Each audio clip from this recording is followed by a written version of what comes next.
Horário de Brasília. Muito boa noite a todos. Hoje falaremos sobre sofrimento, falaremos sobre alma, falaremos sobre a relação entre o sofrimento da alma e nutrição funcional. Temos a nutricionista Josiane Maria Rames, é isso? Isso aí. Pronunciei de forma correta. E falando em sofrimento, eu abro a deixa quando a gente fala sobre isso, que, meu Deus, tecnologia e sofrimento é quase sinônimo na percepção de algumas pessoas, né? Na minha percepção, confesso que não é fácil, mas temos aqui os nossos MacGyvers e a galera que está dando uma força. Quero desde já, então, agradecer ao suporte e passar, então, a bola aqui, né? Nossa convidada de hoje. Então, dizer que é uma honra e... Prazer é todo meu.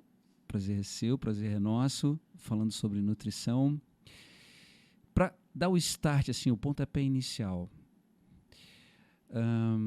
queria que você falasse um pouquinho da tua história, a tua relação com a nutrição, como que você chegou até a nutrição.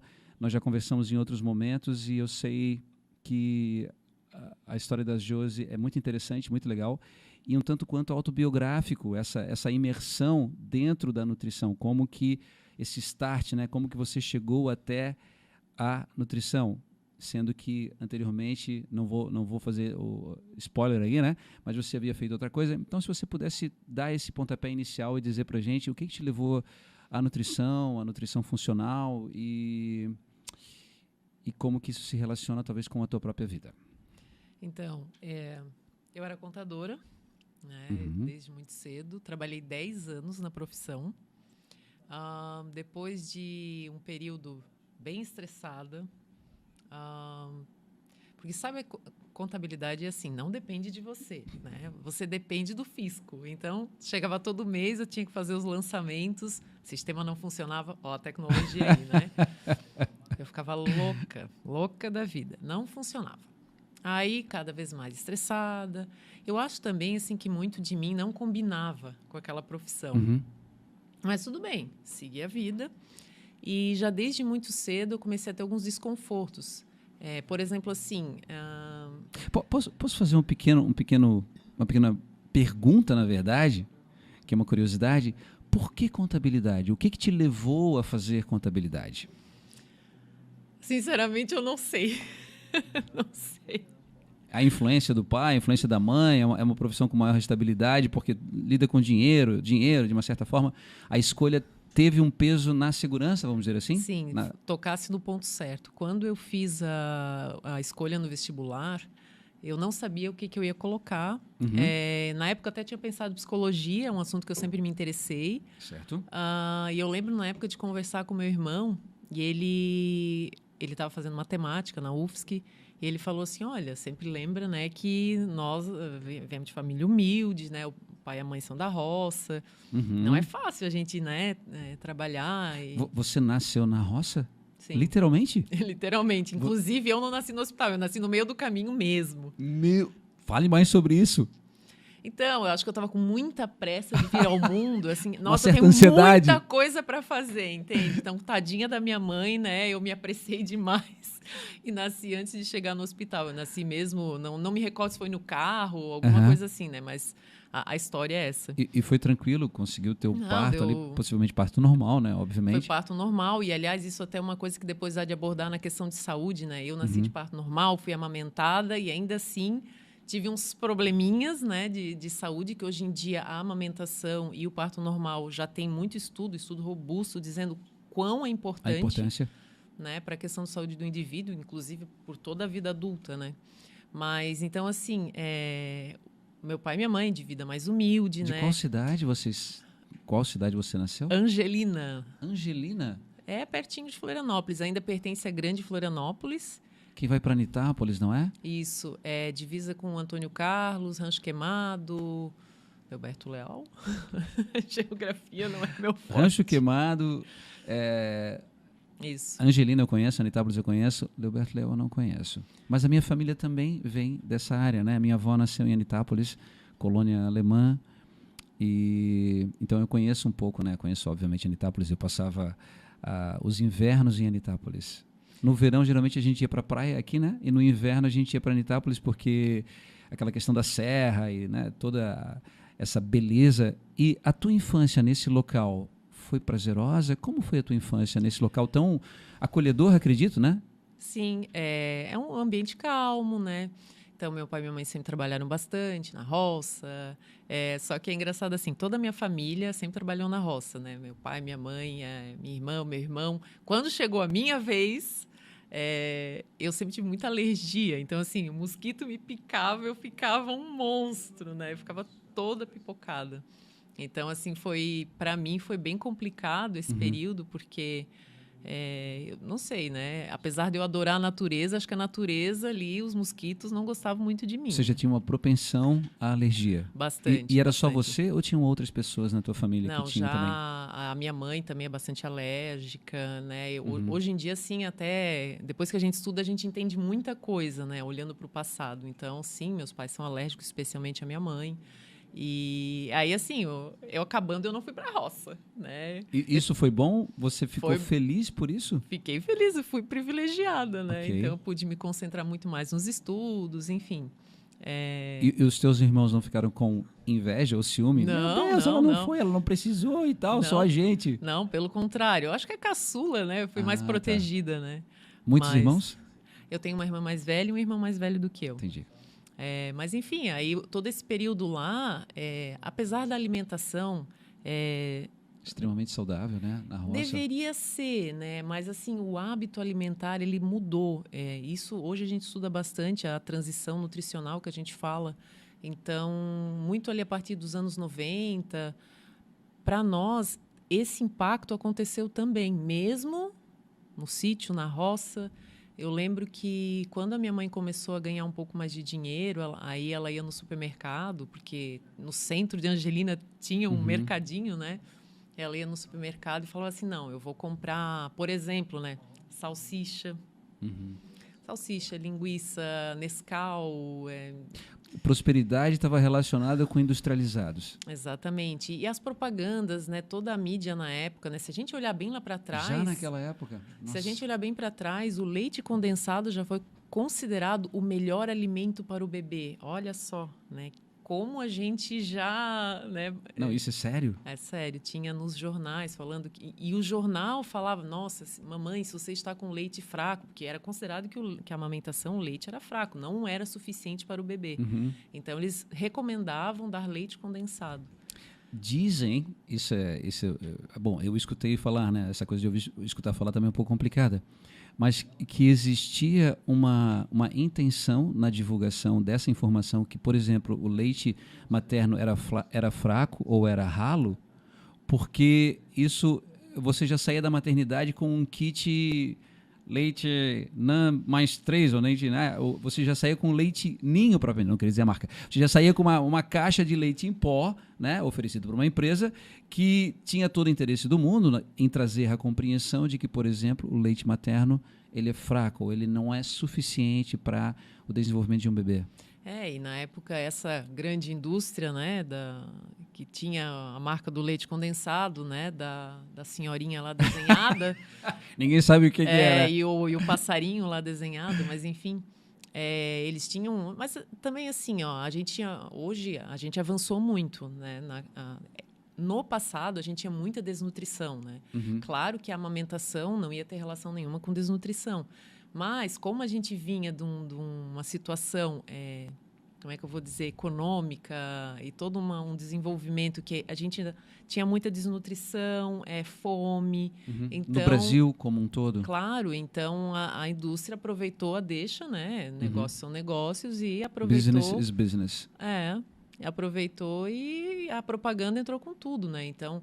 Nós, lá no sítio, fomos impactados com essa industrialização. Então, eu lembro, assim, quando eu entrei na adolescência, ali nos anos 90, aí tinha Neston, Nescau, Mucilon, aquela lá, o Quick, salsicha, o preparado de iogurte, que não é iogurte, não, enfim, né?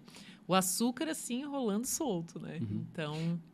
Tem estudos que mostram que, em experimento animal, que se você pegar um grupo de ratinhos, né, e você expor os ratinhos ou à cocaína ou ao açúcar, que eles vão preferir o açúcar. Que o açúcar ele gera mais compulsão do que a cocaína, né? Eu não cheiro cocaína, mas assim, eu digo que o açúcar é a minha droga. Seja na forma de pão, seja no açúcar refinado propriamente dito, né? Eu tenho me controlado bastante, mas, enfim, eu acho que também é importante não se controlar totalmente.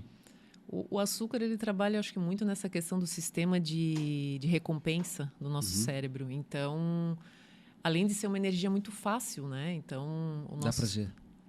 E claro que tem um efeito rebote depois, mas naquele primeiro momento tem uma sensação de bem-estar, prazer. Então, o ser humano vai querer isso. Né? Então, é difícil mesmo a gente desapegar, até na questão fisiológica, paladar, do açúcar. Né? Mas é um processo que dá de fazer. Assim, até dando uma palhinha, a gente consegue melhorar, se desvincular um pouco mais desse... Eu não vou chamar de vício, porque não é vício, né? Mas essa grande vontade, essa fissura por açúcar, a gente pode trabalhar muitos sabores amargos. Então, porque as nossas papilas gustativas, elas se adaptam. Né? Café? O café, por exemplo, né? Então a gente consegue trabalhar chás mais amargos, se trabalhar bastante sabor amargo. Que o café também, pela cafeína, por ser adrenérgico, eu acho que a adrenalina também tira um pouco da fome, ou é mito? Olha, essa parte, especificamente, eu não sei dizer, mas eu sei que o café, ele mexe muito com os nossos neurotransmissores. Então, assim, tem uma questão, para algumas pessoas, ele vai dar aquela disposição, né? E tem outras pessoas que podem dar o efeito contrário. Claro que hoje em dia tem alguns polimorfismos que o café, para algumas pessoas, não é interessante, né? Agora, pessoas que têm ansiedade, por exemplo, não é a melhor coisa o café. O café não é recomendado. Ele é vasoconstritor. E vou confessar, né? Eu gosto do café cetogênico. Eu gosto do café com óleo de coco, aquela coisa batido, e com óleo de coco e manteiga. Qual a sua percepção? Pode ser bem sincera. Então, o café muita gente fala que tem isso, que estuda até uma xícara, tem um professor... Para quem não sabe, né? É esse café que a gente... Então, você passa o café, você coa o café, daí você pega uma colher uma colher ou meia colher, e você coloca no liquidificador uma colher de óleo de coco, né? Eu uso óleo de coco, pode ser MCT, né? Sei lá. O triglicerídeo de cadeia média, que é uma gordura que ela não passa pela metabolização ela vai tradicional. direto para o fígado, se eu não me engano. Ela vai direto ali até a absorção intestinal. E você, então, bate no liquidificador e você toma aquele café. Eu acho gostoso, eu acho prazeroso. Ele fica parecido com um café com leite, né? Obviamente, guardado as devidas proporções. E existem, então, várias pessoas que consideram essa fórmula mais interessante porque você tem uma absorção mais lenta do café, porque a gordura ela é um alimento que dificulta o processamento, ela é um alimento mais... Atrasa a digestão. Ele atrasa a digestão, então você tem uma liberação mais gradual da cafeína e com isso, possivelmente não esse pico, né, de estimulação que o café dá e depois, bum, abruptamente uma queda, né, o efeito rebote, o efeito reverso. Mas existe bastante controvérsia, né? Principalmente assim, na área da nutrição e tal, que o óleo de coco, e existe quase que a igreja do óleo de coco, né? Porque hoje é óleo de coco para tudo. Então existe, eu acho que uma certa também preocupação, eu vejo. Eu acho que quando a gente fala de alimentação, sempre a gente tem que olhar para quem e por que isso, porque às vezes um alimento pode ser saudável para uma pessoa e não necessariamente para outra, né? Então o café é um deles, né? Algumas pessoas tomam, se sentem bem, pessoas que têm ansiedade já não deveriam tomar, que tem depois um efeito rebote. Mas voltando à questão da cafeína, apesar dela ser, por exemplo, explorada na literatura, muito no esporte, a melhora de desempenho, ela é termogênica também? Ela aumenta a temperatura do corpo, a temperatura basal? Tem também essa questão. Agora, dosagem segura, propriamente dita, não tem. Né? Tem um professor meu que eu gosto muito, que é o Gabriel de Carvalho, um baita nutricionista, né? Um dos melhores do Brasil e do mundo. Como é que é o nome dele? Gabriel de Carvalho. Gabriel de Carvalho. E aí eu faço alguns cursos dele, né? O de nutrição funcional e o de exames, né? Exames laboratoriais. E aula vai, aula vem, a gente tem aulas semanais, e ele falando que não tem dosagem segura de cafeína para o ser humano. Né? E eu já tinha visto outros nutricionistas famosos falando, porque eu ainda não parei para procurar, né? Eu estudo, porque é tanta coisa que tem que ficar estudando, mas enfim. Tem outro nutricionista que fala, não, até 1 xícara por dia. Entendi. Né? E esse nutri já falou, não, né? Não tem dosagem segura. O café, então, assim, por isso que é sempre para quem? Né? Depende, né? O café tem essa questão, por exemplo, tem pessoas que quando passam um período longo, estressadas, elas podem ter um comprometimento da função da glândula adrenal. A glândula adrenal é uma glândula acima do rim, que a gente tem que ela é responsável pela produção de alguns hormônios, dentre eles o cortisol, que é chamado de forma infeliz como hormônio do estresse. O cortisol, na verdade, ele é um hormônio anti-inflamatório. O que não pode, ele ser liberado de forma crônica.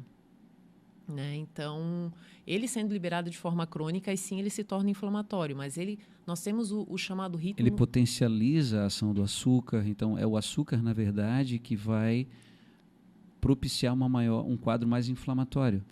Tu diz no café? Não, no cortisol.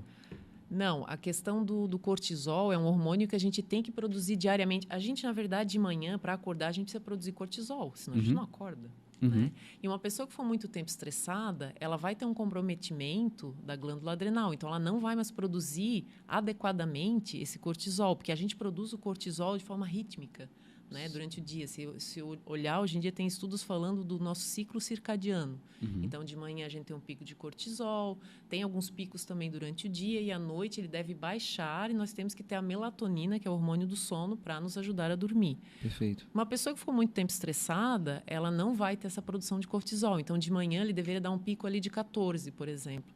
Muitas pessoas, e eu passei por isso pessoalmente, né? Muitas pessoas vão ter ali 6, 8, e a pessoa não consegue acordar, entende? Porque e ela é taxada tem pouco cortisol. Exatamente, ela é taxada de preguiçosa. Né? Pô, mas você não quer levantar? Mas por quê? Né? A pessoa tem dificuldade, ela fica praticamente um zumbi. Né? É difícil de levantar. E o café... Isso você experienciou? Sim. E o café, ele tem relação com isso. O café, se você acorda de manhã e já vai e toma um café, a cafeína, né? Não falo café da manhã, né? Na língua portuguesa a gente tem essa confusão. Tomo café eu me refiro à cafeína, né? E não o pão, exatamente, o sanduíche, não o desjejum, né? Sobre a mesa. Mas o café, a cafeína, ele é um chute ali na tua adrenal, né? Então, depois ele vai gerar o efeito oposto. Né? Então, você está forçando ali o seu organismo numa produção de cortisol que não é rítmica. Então, por isso que eu tenho, vou chamar de uma certa implicância com o café. Não que eu não tome, eu tomo, só que eu tomo bem pouco. Eu tomo mais para degustar, né? Eu gosto muito de degustar o sabor do café. Mas, assim, para mim é menos do que um expresso, assim, é o que eu tomo. E fazendo essa deixa novamente, pensando um pouquinho na tua história, né? Desde muito cedo você tinha dificuldade em acordar, talvez pela carência de cortisol? Não, eu tive isso depois na vida adulta. Quando eu comecei a trabalhar com contabilidade, como eu já tinha comentado, eu não era lá uma pessoa muito feliz na profissão, eu não gostava. No começo eu até gostava, né? E depois, quando eu vi a realidade da profissão no dia a dia, eu vi que, poxa, eu vou fazer um lançamento das contas lá de uma empresa e o sistema não funciona. Vinha a tecnologia, né, para minha alegria, e não funcionava, eu ficava brava, estressada. Vou abrir uma empresa, levava 3 meses. Mas como assim 3 meses? Meu cliente está precisando o quanto antes. Então, eu estava sempre no telefone, não, mas como assim não? Né, com o técnico, com o pessoal da prefeitura, por que não abriu ainda, sabe? E se não fosse assim, não andava. Então, eu tinha que estar nesse ritmo acelerado. E eu passei durante muito tempo nesse ritmo. Quantos anos você permaneceu nessa profissão? Nessa profissão, 10 anos, né? Agora, um período de estresse mesmo foi durante mais ou menos uns 2 anos que eu tive. Né? E foi aí tanto... Os finais, possivelmente, né? Os últimos 2 anos. Não necessariamente. Na verdade, foi uns... Até eu sair dessa profissão, o pico de estresse mesmo que eu tive foi uns 8 anos antes. Né? Então, foi, de repente, assim, um dia eu não conseguia acordar. Eu lembro não conseguia nem levantar da cama, né? E aí, na época, era curioso, porque a gente começa com coisinhas, né? Coisinhas pequenas que você pensa, daqui a pouco passa, né? Só que tem algumas coisas que, quando te acontece, elas não vão passar. Se você não buscar a resolução daquilo ali ou sair daquilo que te levou a adoecer, isso não vai passar, pelo contrário, né? Você lembra de alguma coisinha que naquele momento estava sendo significativo e que estava determinando isso? Tu diz o gatilho do estresse, muito trabalho. Eu lembro que na empresa que eu estava trabalhando, a minha chefe na época saiu, né? Teve um problema de saúde na família e eu tive que assumir assim de uma hora para outra, né? Caiu tudo no meu colo e não tinha. Mas você é centralizadora? Você tende a puxar para você? Muito, muito. Que é uma característica então também de muito. personalidade. Bastante. Então, caiu tudo no meu colo, eu queria resolver, só que eu não estava preparada para assumir, naquele momento, ainda mais 100 pessoas ali para me ajudar. Né? Ela tinha a minha pessoa. Eu, quando assumi, eu não tinha ninguém naquele primeiro momento. Então, eu lembro que foi muito estressante. Então, eu não dava conta, era muita coisa. Então, estava muita responsabilidade nas minhas costas e era muito volume de trabalho. E eu passei, assim, acho que de 6 meses a 1 ano, assim, fazendo tudo que eu podia, né? E eu lembro que isso me adoeceu bastante. E aí, depois, aquilo ali melhorou. Só que eu não melhorei. Né? Essa relação de trabalho melhorou? Possivelmente ela retornou? Ou alguém veio te ajudar? Isso, aí contratamos pessoal para ajudar. Ela não retornou, mas contratamos pessoas para ajudar, enfim. Só que eu não melhorei, né? E aí eu lembro na época de... Aí começava essa coisa, não conseguia acordar direito. Tinha uma fadiga assim, olha, eu ficava cansada o tempo todo. Você lembra a predominância de pensamentos que você tinha nessa época? Se eram positivos, se eram negativos? Muito negativos, do tipo, eu não vou aguentar. Eu não vou Esse aguentar. Era o central, não vou aguentar? Não vou aguentar, eu não aguento mais, eu não vou aguentar. Eu lembro que, na verdade, até vi um TED falando sobre estresse e eu não fui atrás do estudo, mas assim achei curioso um TED falando que quando a gente acredita que o estresse é maléfico, ele realmente é maléfico. Ele é muito mais maléfico do que para uma pessoa que não crê que aquele estresse vai te fazer mal. Também acredito nisso. Então eu lembro da época assim, eu pensando, eu não vou aguentar, isso aqui não dá, né? E aí depois eventualmente melhorou, só que aí eu já estava toda encrencada, né? Então, primeiro começou com essa questão do cortisol, e é curioso que na época eu fiz exame de sangue, foi pedido, por exemplo, um cortisol matinal. E hoje eu guardo os meus exames. Hoje eu olho e estava extremamente baixo. E nunca foi falado nada para mim. Então o médico falou assim, não, mas é porque você está estressada. Tá, mas hoje em dia a gente tem ferramentas, tem estratégias para a gente melhorar a função da glândula adrenal. Não foi feito nada disso comigo. Simplesmente por assim, exemplo? olha, melhora a tua cabeça aí, entende? Dê um jeito. Tudo bem, o cara estava certo, né? Só que o problema está na cabeça. eu melhorei, mas fisiologicamente eu não consegui melhorar, né? Porque já estava essa glândula afetada, né? Então tem umas estratégias que a gente tem para fazer essa melhora, né? Uma delas é acordar cedo, né? Acordar cedo. O que é acordar cedo? Acordar cedo seria, tipo, pelo menos antes das 8 horas. Claro que tem que ter uma boa noite de sono, dormir num horário adequado, que é no segundo pico da melatonina, que é às 10 da noite. Né? O primeiro seria às 8, a gente deveria dormir no segundo. Quase impossível, né? Nessa sociedade em que a gente vive. Por isso que cada vez mais eu recebo pacientes com uma situação de saúde muito similar com a minha, porque hoje em dia é muito difícil, a gente não consegue viver numa bolha. É claro que a gente tem que buscar o melhor que a gente pode, porque a gente quer ter saúde. Porque assim, a pessoa diz, nossa, mas eu precisei trabalhar. Mas se você não tiver saúde, como é que você vai trabalhar? Então... É jogar a água fora com o bebê, né? Junto. O bebê que estava, né? Você estava dando banho no bebê, daí joga a água fora que estava dando banho, mas joga o bebê junto. Ou então mata a galinha dos ovos de ouro. Então, tudo bem, às vezes tem um período que a gente tem que baixar a cabeça ali, cara, vou me concentrar aqui no trabalho, talvez não vai ser um período bastante agradável, talvez seja algo assim que vai te exigir muito mais, e ok, né? Agora, a gente também tem que entender que isso não é para sempre, a gente tem que buscar o equilíbrio, né? Pelo menos vou fazer umas pausas, né? Eu vou me priorizar nessa situação. Então, não é à toa que eu recebo muitos pacientes que vêm com uma história muito parecida com a minha e que não conseguem mais retornar a um estado de saúde anterior. Porque alguns dos sistemas foram, um efeito dominó, né? Estragou a adrenal, deu problema na tireoide, intestino, que é o órgão central, digamos assim, que tem toda essa relação com o cérebro, com o humor, emoções, e é vice-versa, né? É uma via de mão dupla, intestino influenciando o cérebro e o cérebro influenciando o intestino. Então, no meu caso, aí começou, né?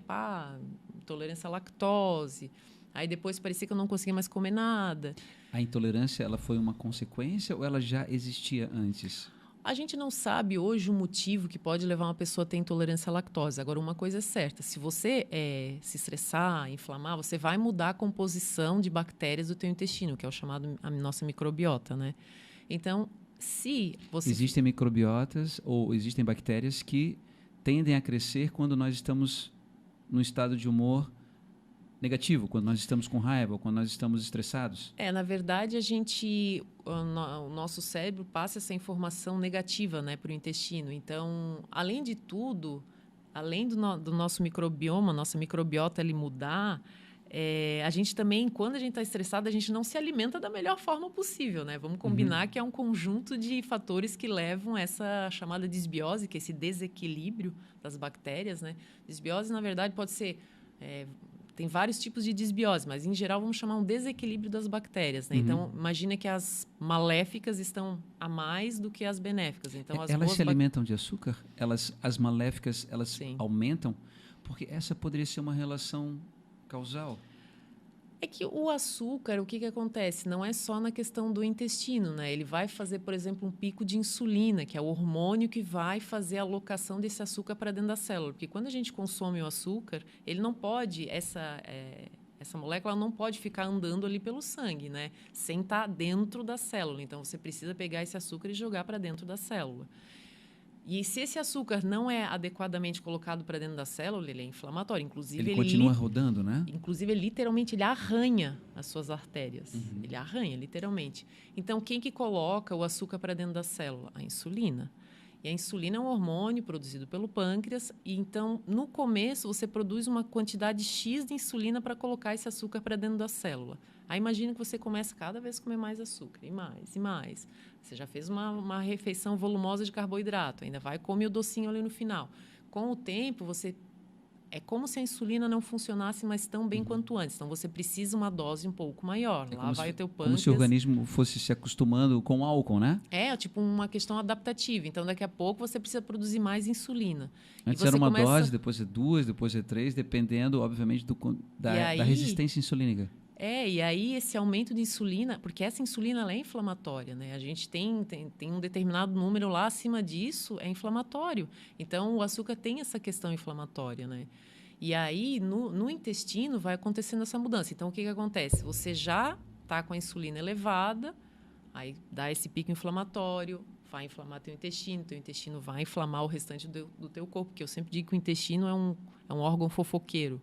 Né? Ele conta para o resto do organismo que ele não está bem. E aí, por consequência, outros órgãos nossos vão ficar com problema. Por exemplo, a tireoide, o fígado, tudo vai sendo afetado ao longo do tempo. Né? Então, quando a gente tem essa desbiose intestinal, ali a microbiota vai sendo afetada, num primeiro momento, a gente tem esse desequilíbrio das bactérias. Depois, a gente pode acabar tendo um comprometimento do muco, é uma camada de muco que a gente tem, que é onde as bactérias vivem, né? A gente acaba detonando essa camada, né? E são vários os fatores que levam, depois a gente pode entrar nisso, que levam essa camada de muco ser deficiente, vai reduzindo. Com o tempo, você pode até ter o leaky gut, que é o intestino vazando, que é como se o teu intestino fosse ficar esburacado mesmo. Então, imagina que as células lá, elas são bem fechadinhas, né? As células do intestino. Então, agora você já teve um desequilíbrio na microbiota, aí já a camada de muco já reduziu bastante, está muito mais exposto esse teu intestino, né?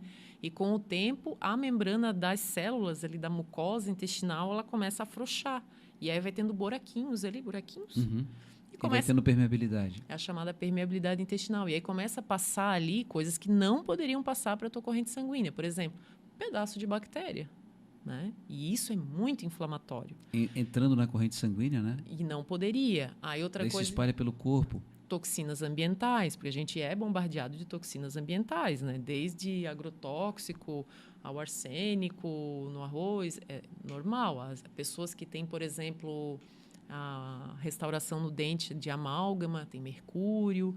Então, tudo isso vai passando para a tua corrente sanguínea. E tem uma coisa que acontece ali, que as pessoas não entendem, e que foi o que aconteceu comigo, que aí, de repente, a pessoa começa a ter desconforto com alguns alimentos, né? O desconforto com a questão da alimentação pode ser várias coisas, mas vou citar o exemplo da alergia tardia agora, né? Então a pessoa, pô, mas eu comi, sei lá, ovo a minha vida inteira. Por que agora eu como e passo mal? Isso eu já estou pressupondo que a pessoa relacionou com o ovo, porque na maioria das vezes a pessoa nem sabe o que está causando. Chega para mim dizendo assim, eu não consigo comer mais nada. Tudo que eu como me faz mal, né? Mas aí, por exemplo, por que a pessoa antes não era alérgica ao ovo e agora é alérgica? Porque passou a proteína lá no intestino, naquele buraquinho, passou uma proteína que não foi digerida, ela não foi quebrada em aminoácidos. E quando essa proteína passa inteira, o nosso organismo vai mandar, o sistema imunológico vai ficar maluco, vai dizer, tá entrando um invasor, pega. Entendeu? Então, agora, toda vez que você comer o ovo... Ela entende como um invasor. É um invasor. E na questão, não necessariamente nutricional, mas lá atrás, quando você percebeu que tinha uma influência importante da emoção, do estresse, e que alguém disse para você, olha, você tem que cuidar do estresse e tal, etc., você tentou algum recurso ou você conseguiu controlar o estresse? Ou você consegue controlar o estresse hoje? Como que é essa relação hoje tua com o estresse? É tudo um processo, né? Então, assim, lá no passado, não era tão comum a gente falar, por exemplo, assim, a pandemia está aí como um exemplo para colocar a terapia como uma coisa muito boa. Antes as pessoas falavam assim, não, é só maluco que vai no terapeuta, vai no psicólogo, no psiquiatra, né? Isso é coisa de doido, como se doido fosse um problema, né? Não tem nada de errado ser doido, né? Mas, enfim. Então, no passado, tinha muito aquela coisa de... Nem era recomendado. E, às vezes, até... no passado, eu cheguei aí no psiquiatra, tomei medicação, me senti muito pior na época. Não tenho nada contra a medicação. Na época, não foi encontrado uma medicação... Ansiolítico, antidepressivo, fluoxetina... Só que, na época, não foi achado uma que deu certo para mim. Então, sempre lembrando, não tenho nada contra a medicação. Tem momentos que é preciso, né? Então, aí eu fiz aquela romaria do paciente, né? Aí primeiro começava endoscopia, colonoscopia, exame de sangue. Aí fui em tudo que é... E a nossa medicina é curiosa, né? Tudo separado, né? Cabeça, olho. Você vai só no ginecologista, vai só no endócrino, ou vai só no pneumologista. Ninguém se fala ali. No gastro, eles não se conversam, né? E não é culpa dos profissionais, é o nosso modelo, né? E aí, assim, aparecia uma coisinha aqui, aparecia uma coisinha ali. Ia aparecendo e aquilo não se juntava. Eu era um ser fragmentado, né? E aí, é claro, né? E o que era tratado na época? Era o sintoma. Eu tô com refluxo. Toma aqui um prazol, né? Não importa se é omeprazol, pantoprazol. Toma um prazol aqui. Cortou o ácido do estômago. Agora tu vai ver o problema daqui a uns meses. Mas, enfim, né? Tomei, no primeiro momento dá aquele alívio, resolveu, que beleza, tô bem. Mês seguinte, tô pior, muito pior. E aí vai, né, aquela romaria do paciente e não chegava em lugar nenhum. Na verdade, eu só ia piorando. Porque tratar o sintoma não vai resolver, você tem que encontrar a causa, né? E aí, na época, até coincidiu, e eles sempre falavam assim, os médicos, mas você tem que largar seu trabalho. E aí, por sorte, o destino... porque eu era muito apegada, né? Quero fazer tudo certinho. E a empresa resolveu reformular, né, todo o seu quadro de funcionários. Ela passou por dificuldades financeiras e ela cortou os cabeças, né? Foi lá os maiores que cortou. E eu estava trabalhando já há 10 anos. Né? Eu trabalhava na parte do administrativo, RH, tudo. E aí me mandaram embora. Foi uma dádiva. Né? Eu só tenho a agradecer. No momento em que você foi demitida, por assim dizer, você percebeu como uma dádiva? Na hora, não. Na hora, o mundo fica sem chão, porque a gente precisa de dinheiro. Né? Onde que eu ia arrumar dinheiro? Né? Claro, tem reserva, mas a gente sabe que não é assim. Né? A gente precisa... E outra, né? Eu já não era feliz naquela profissão, então eu sabia que eu não ia para outro local trabalhar com a mesma coisa. Eu não queria, né? E aí, na época, claro, meu mundo caiu, tomei um susto, fiquei muito triste. Cheguei em casa, conversei com o Henrique, né, meu namorado, e ele falou assim, mas você não gosta de nutrição? Porque, na época, como eu não estava tendo solução para o meu caso, eu comecei, de forma individual mesmo, pesquisar uma coisinha aqui, uma coisinha ali. E ele falou, mas você gosta de nutrição? Por que você não vai fazer nutrição, né? Eu já tinha essa ideia de fazer nutrição ainda trabalhando naquela empresa. Só que aí o que acontece? Era uma coisa que fazia o teu coração cantar. Nossa, muito. Pelo interesse pessoal, obviamente, né? e porque eu vi que era o caminho. Ali, alguma coisa me dizia que era o caminho, né? Tanto é que, na época, eu fui numa nutricionista. Ela não entendia de alergia tardia, mas eu já tive uma experiência muito boa. Depois, eu fui para uma outra nutricionista, melhor ainda, maravilhosa. Só que também, ali, naquele momento, eu não resolvi a questão de alergia tardia. Né? Eu melhorei muito, mas é que assim, sabe o que acontece? Alergia tardia. Tem alergia imediata, que é aquela que fecha a garganta, que você vai para o hospital. Por exemplo, pessoa que come camarão, fecha a glote, tem que ir para o hospital. Essa é imediata. A alergia tardia... Ela é cumulativa. Ela é cumulativa. Você fica inflamando durante 3 dias, né? Então, e por isso que é difícil você saber qual foi o alimento, porque durante 3 dias você vai comer ovo, leite, pão, muita coisa, né? Batata doce. Tem pessoas que dão batata doce, repolho, enfim, pode ser qualquer alimento. Então, é mais difícil essa detecção. E aí, na época, eu fui na Nutri, gostei bastante, senti uma melhora. E eu lembro de ter falado em casa para o Henrique, nossa, é isso aí que eu quero. Né? E na época eu já senti, eu não quero que ninguém passe pelo que eu passei. Porque não precisa, eu sei que tem um caminho. Né? Então, agora tem uma coisa curiosa. Na época, quando eu saí do meu trabalho, na questão da melhora fisiológica, nada aconteceu. Não melhorei. Eu não tive melhora. E psicologicamente? Psicologicamente, sim. A não ser aquele primeiro baque, né? Sim, aquele primeiro baque, aquele susto. Que você susto. perdeu o chão e tal. Sim. E essa virada de chave que, em determinado momento... Que essa tragédia não necessariamente era uma tragédia, mas podia ser uma bênção, né, revestida de tragédia. Isso demorou? Como foi esse processo? Eu não sei exatamente quando, né? Mas assim, olha, eu diria que pelo menos 1 ano para mais, acho que até mais. Uma espécie de luto, assim? Sim. Uma coisa que você perdeu, que era aquele ponto de segurança, que era aquilo que te dava estabilidade de uma certa forma, pelo menos aparentemente, né? Sim, e o que acontece é que eu sempre, desde nova, eu fui muito independente. Eu vim para Florianópolis com 17 anos, com 18 eu já estava trabalhando, ganhando meu próprio dinheiro, e eu passei por uma situação diferente, né? E aí eu comecei a depender do Henrique, né? E que me ajudou muito. Só que eu nunca tinha passado por essa situação. Eu não sabia como era viver assim. Então, Entendi. É assustador. Você está dependendo financeiramente de outra pessoa. É assustador. Né? Uma mulher independente, né? Que sempre teve o seu dinheiro, que construiu isso, né? Morava sozinha. Sistema de valor de agora eu, finalmente, como mulher, sou independente, não preciso de ninguém. Ter que voltar à dependência... De um homem, ou né, do marido, no caso, do namorado. E é algo que deixa a gente muito inseguro, porque eu não conhecia esse mundo. E aí outra coisa também, eu estava começando uma profissão do zero. Eu não queria mais nada com contabilidade. Então, eu estava começando do zero. Então, assim, eu meio que virei ninguém. Não tinha dinheiro, não tinha mais profissão.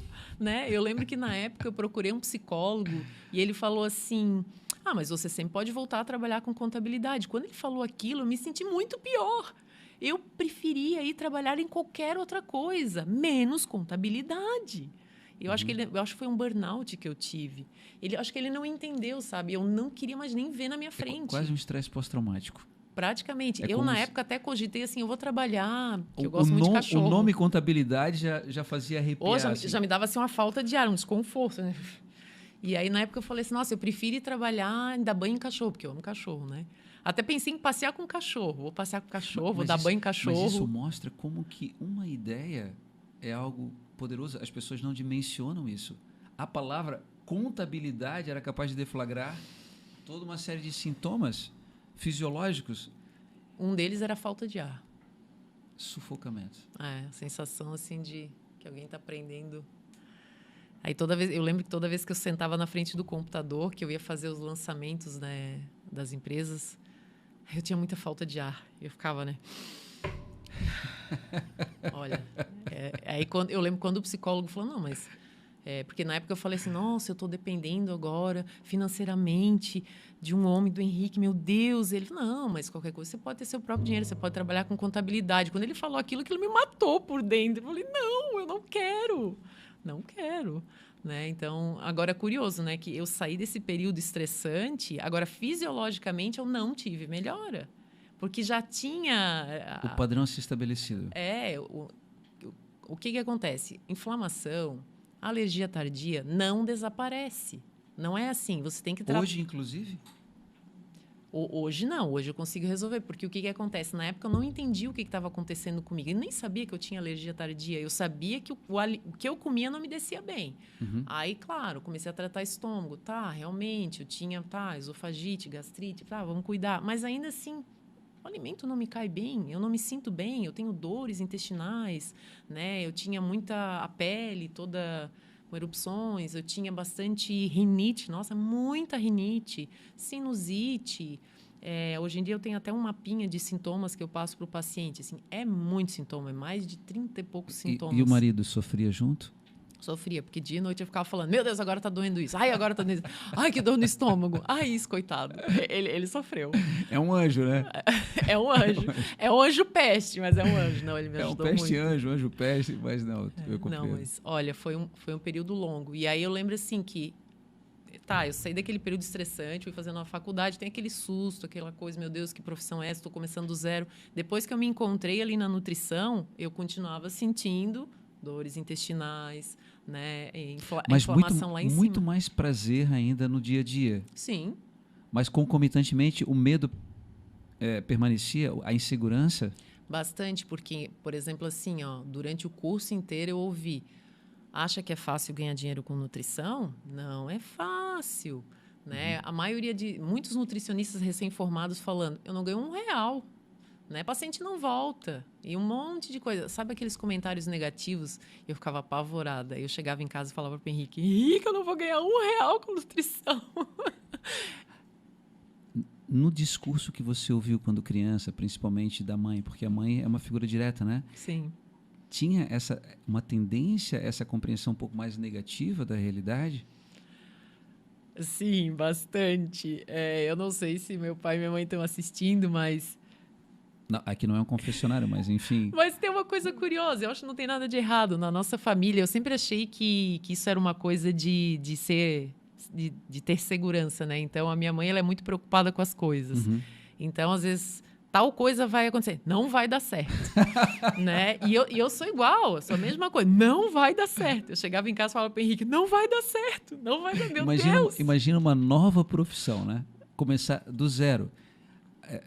Eu acho que é quase um milagre a pessoa conseguir abrir mão e começar algo completamente novo, sendo que existe já uma predisposição a uma necessidade de segurança, que já é o padrão de grande parte da humanidade. Normalmente as pessoas fazem as suas escolhas com base na necessidade de segurança e não na necessidade relacionada ao que faz o seu coração cantar.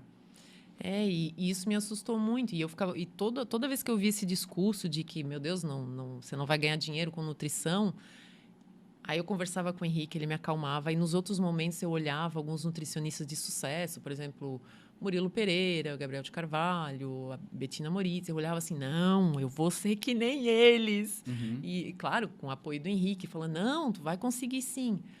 Mas, se assim, eles conseguiram, né? Eu vou conseguir também. Por que eu não consigo? Mas assim, é assustador, né? E aí eu lembro assim, enquanto eu não me formava no curso, sempre ficava aquela sombra ali do lado, né? Será que você vai conseguir? E aí, depois que você se forma, tem uma outra questão, né? Será que eu dou conta? Né? Num primeiro momento, poxa, é um mundo novo, né? Então, você está atendendo ali uma pessoa, toma aquele susto, né? Será que eu vou conseguir resolver? Só que à medida... E vem muito a síndrome do impostor, né? Que é aquela coisa da pessoa, apesar dela ser competente, ela se achar não competente, né? Então, isso pode sabotar. Tem a ver com essa autoimagem, né?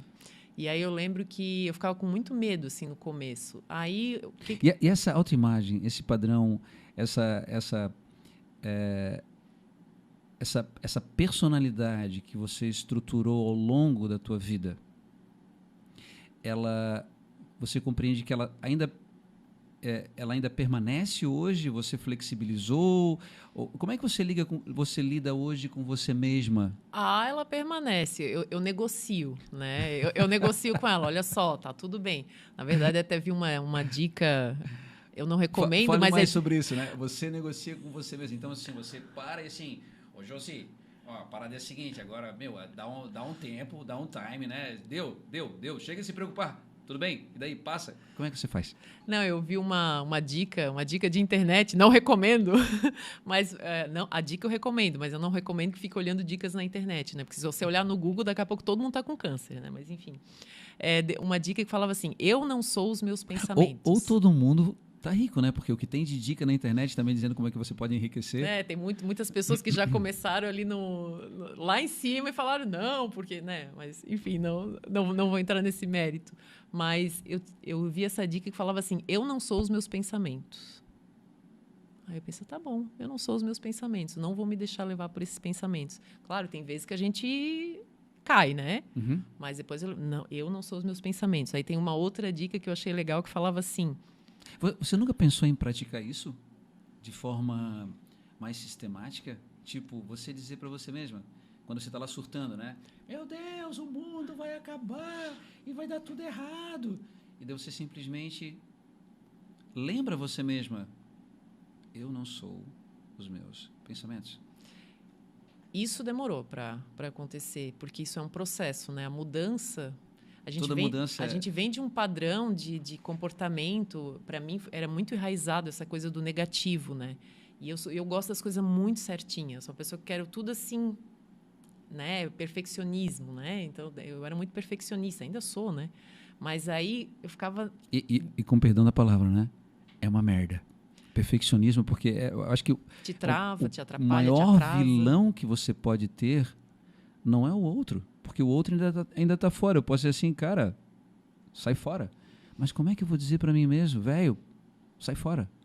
Tá ligado? Então, eu acho que ninguém pode ser tão cruel conosco como nós mesmos.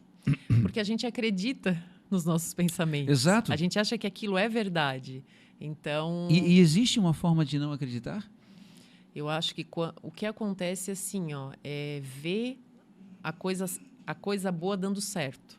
Então, à medida que a gente vê funcionando, a gente... Porque a pessoa que é negativa, até mesmo quando está funcionando, ela vai achar um jeito de achar alguma coisa errada naquilo que está funcionando. Assim, realmente, assim, de 10 coisas... É verdade. 9 estão funcionando. Tem uma lá que não está funcionando. É verdade. Daí a pessoa que é negativa, ela assim, não, mas está vendo? Aquela ali não está funcionando. E ela se convence de que realmente, então, ela não pode aproveitar porque uma coisa não está funcionando. E fui muito assim durante muito tempo. E às vezes assim, daí me formei, aí eu falava para o Henrique, mas agora eu não sei tudo. Claro, a gente nunca vai saber tudo, mas é uma expressão de linguagem, né? Mas eu ainda não sei, eu não sei o suficiente.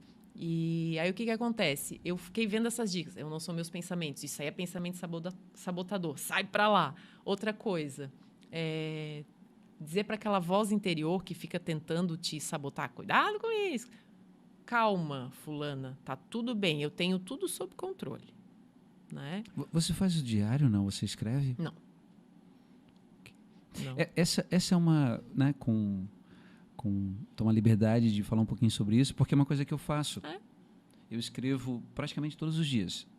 Então, no meu processo, eu tenho uma série de coisas que eu faço, mas dentre elas, eu escrevo e normalmente esse escrever é como se fosse um diálogo comigo mesmo.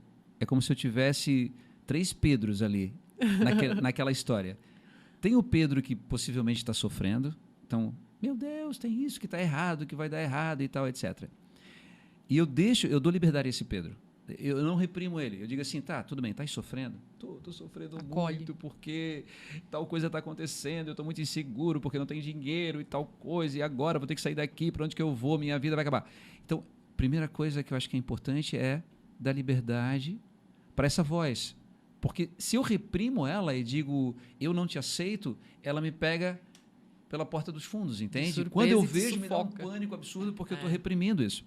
Então, a primeira estratégia, eu dou liberdade, eu reconheço, não, eu estou com muito medo, eu estou me sentindo muito inseguro, eu estou achando que vai dar tudo errado, eu estou achando que, cara, tudo aquilo que eu sonhei não está sendo da forma que eu queria. Eu simplesmente coloco no papel. Depois que eu dei liberdade a isso, tipo assim, eu trago um outro Pedro que ele vai, pelo menos, contra-argumentar. ele vai dizer assim, tá, Pedro, olha só, mas nesse momento, assim, estás passando fome? Eu até faço jejum, mas não que eu seja obrigado, né? Então, nesse momento estás passando fome, não tens onde morar, cara, não tem dinheiro nenhum na tua conta, estás devendo horrores, tem alguém batendo na tua porta. Então, eu começo a trazer evidências para esse Pedro que está lá assustado, lá num cantinho, e vou dizendo para ele assim, olha, vem cá, deixa eu falar contigo, vê isso aqui, como é que está isso aqui? Até que essa carga, então, de subsídios positivos, né, de informação positiva, seja o suficiente para que esse Pedro que estava lá tão assustado, ele relaxe com a informação positiva, porque senão ele também não absorve, ele não aceita. E daí, por último, são 3 Pedros, e daí tem o Pedro que eu chamo que é o Pedro, que seria o Pedro consciência. Então, tudo bem, então eu não nego que eu estou com medo, eu trago evidências de que eu não preciso estar com tanto medo, e daí, mediante essas 2 informações, eu decido. Então tá, então quem sabe nesse momento, Pedro, você pode, sei lá, você vai telefonar para alguém, pode ser? Ou você vai simplesmente relaxar, não está tão ruim assim, você já conseguiu tal coisa. Então, quem sabe hoje você pode tirar livre.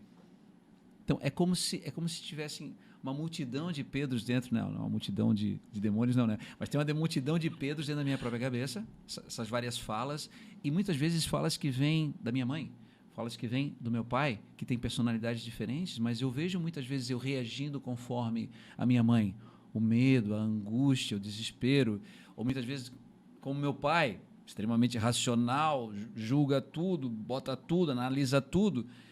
Então, compreender essas falas me ajuda a lidar comigo e com a realidade, porque eu acho que a realidade é mais reflexo do que eu sou do que qualquer outra coisa.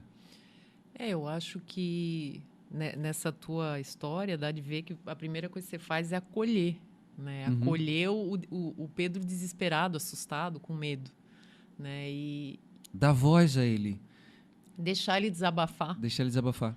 Né? E não deixar ele tomar conta, porque se a gente tenta calar, né, ele vai tomar conta. Ele na verdade, ele se vinga, né? Ele se vinga da gente. Não foi ouvido, ele grita no trombone. Bom, vou falar um pouquinho de uma estratégia também que eu uso, que eu acho muito legal. Se eu tenho vontade de matar alguém, eu não sou um homicida, né? Mas, enfim. Se eu tenho vontade de matar alguém, eu, tecnicamente, permito que esses sentimentos e esses pensamentos possam ser expressados. De que maneira? De uma maneira comedida. Então, uma das coisas que eu ensino é, por exemplo, se eu quero matar alguém, é claro que eu não vou direto lá, coloco uma almofada e começo a bater na almofada, mas eu auxilio o meu organismo a entrar em contato com essa emoção. Na verdade, eu enfatizo, né, pela respiração, então eu ajudo o meu corpo a entrar em contato com essa emoção e eu coloco ela para fora. E não é somente o colocar para fora, tipo assim, eu vou no banheiro e me livrei disso, entendeu? É tomar consciência desse desejo de matar.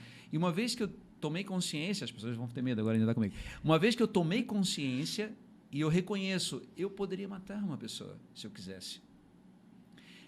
Eu deixo claro para mim mesmo que existe uma parte em mim que é esse pensamento, mas que existe uma outra parte que é o que toma consciência sobre esse pensamento. E isso, acredite ou não, faz toda a diferença. Reconhecer que eu não sou integralmente aquela parte de mim. Eu não sou integralmente a minha raiva. Eu não sou integralmente o meu medo. Que existe uma outra coisa que toma consciência disso. E daí nisso eu tenho a liberdade de até mesmo de usar a raiva, porque às vezes é importante, né? Às vezes você tem que usar aquela emoção para se defender, sei lá, para alguém vai agredir você não vai dizer, eu te amo e tal. Não, você tem que revidar. Até o Dalai Lama fala, né? Se você tomar na cara, talvez você precise revidar. Não sabia, ele fala isso? Tem uma entrevista, acho que é 2009, alguma coisa assim, que ele fala. Então não é dar a outra face? Não. Como está escrito na... Ele falou diferente. Eu acho que eu consigo entender também da outra face, mas sem dúvida, eu acho que às vezes é importante a gente também utilizar essa emoção para nos proteger, e também ela é uma emoção vigorosa, às vezes para reagir na vida. Às vezes você está lá se vitimizando e daí você fica naquele processo de inércia. Às vezes, assim, cara, é legal você ficar com raiva, assim, não, eu não aceito mais isso. E daí você bota o tênis, e daí você, agora eu vou correr. E daí você vai correr. E daí você daqui a pouco tá cheio de dor, porque daí você tá muito pesado, aquela coisa. Mas você pelo menos usou aquela energia para criar um movimento, para criar uma nova perspectiva. É um motivador, né? Recentemente, a história de um conhecido, né? Que o pai dele disse, quando ele era mais novo, que não ia dar nada com ele. Ah, não vai dar nada de você. Ele falou, ah, é? Ele ficou com raiva daquilo ali e falou, mas tá aí uma coisa que eu não vou deixar acontecer. Viu? Às vezes... Morro, mas alguma coisa vai vingar de mim. Exatamente. Ainda vou voltar e vou te mostrar que alguma coisa vai vingar de mim. E assim, ó, e acredito eu que o cara tá tendo sucesso, né? Tá, tipo assim, tá indo muito bem, eu diria, né? Então... Quando eu saí do Brasil, eu tinha 18 anos. E quando eu saí, o meu pai disse para mim, não sei se ele está escutando, mas ele disse para mim que assim, ó, você fez essa opção, você quis sair e assim, eu tô até te ajudando, mas é isso aqui, não te ajudo com mais nada, porque ele realmente não queria que eu fosse. Ele deixou isso bem claro. E eu disse, não se preocupe, eu me viro, qualquer coisa eu me viro. E depois eu fui para ficar 3 meses, né, na Índia. E daí 3 virou 4, virou 5, virou 6, virou 7, virou 8, virou 9, virou 10, virou 1 ano. E depois eu fui para a Europa, e depois eu voltei para a Índia, depois eu fui para a Europa, e eu poderia ter recorrido a ele. Mas não recorreu. Mas eu morria seco, mas eu não recorri a ele. Porque justamente por isso, aquela necessidade de provar para mim mesmo, de mostrar que eu era capaz, que eu acho que em certa medida... Eu acho que é importante, na constituição daquilo que nós somos, de mostrar que nós somos capazes, mas tinha um pouco dessa emoção, esse vigor, né? Então, eu acho eu dou conta. Que eu dou conta, que... eu acho que isso está muito presente em novas empreitadas. Então, por exemplo, você começa uma profissão nova, de você não se... Né, por exemplo, eu vou fazer um podcast, uma coisa desafiadora. Então, não vou, não sei falar em público. Mas, cara, vamos para cima, vou com medo, vou sem medo... Mas eu vou fazer, eu vou dar o meu melhor. Sim. Tá ligado? Para mim é um desafio estar aqui falando no podcast. Não é algo que eu sou habituada, eu não costumo falar em público, nunca fiz palestra. Então, mas vamos enfrentar, né? Vamos enfrentar. E nas apresentações da universidade, lá você tomava frente, você apresentava os trabalhos? Na primeira faculdade, não. Mas na nutrição, como eu sou muito apaixonada pelo assunto, eu posso ficar falando indefinidamente sobre nutrição, aí era mais tranquilo, né? Mas na época da contabilidade, até onde eu me lembro, não. Eu ficava bem retraída, assim. Eu lembro de apresentar os trabalhos, assim, até falar meio baixo. Entendi. Você é mais tímida, então? Sim. Entrando um pouquinho, então, agora na nutrição funcional e como que... Qual é o olhar, então, da nutrição funcional, que eu acho que é a nutrição que tu trabalhas, né? Já falamos bastante de sofrimento, falamos infância, falamos todo esse percurso, esses padrões que fazem, muitas vezes, nós termos escolhas que não refletem a nossa alma, que eu acho que é por isso que a nossa alma adoece. E de como é difícil ter coragem para bancar a nossa alma e dizer assim, cara, eu vou fazer essa parada. Faça, seja a dificuldade que for, mas eu não vou me prender necessariamente a essa voz que exige segurança. Eu vou trilhar um caminho que não necessariamente eu tenha certeza do que vai acontecer. Porque certeza a gente não tem de qualquer jeito, né? É. Mas então, tendo falado bastante sobre isso, fala um pouquinho sobre a nutrição funcional. Então, a nutrição funcional assim, é uma coisa que para muitas pessoas pode parecer algo novo, mas já vem até, acho que antes dos anos 90. Então, não é algo novo, né? Então, eu não entendi por que isso demorou tanto, né? Não sei se é porque a gente tem que vencer todo um sistema, né, tradicional de como a medicina está pautada. Eu não sei muito bem o porquê. Mas a nutrição funcional, eu acho ela uma ferramenta maravilhosa, porque ela vai olhar o indivíduo, ela não vai olhar a doença.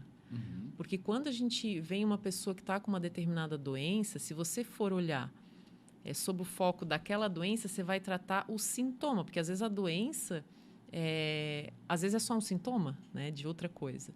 Então a gente tem que entender por que aquela pessoa ficou doente.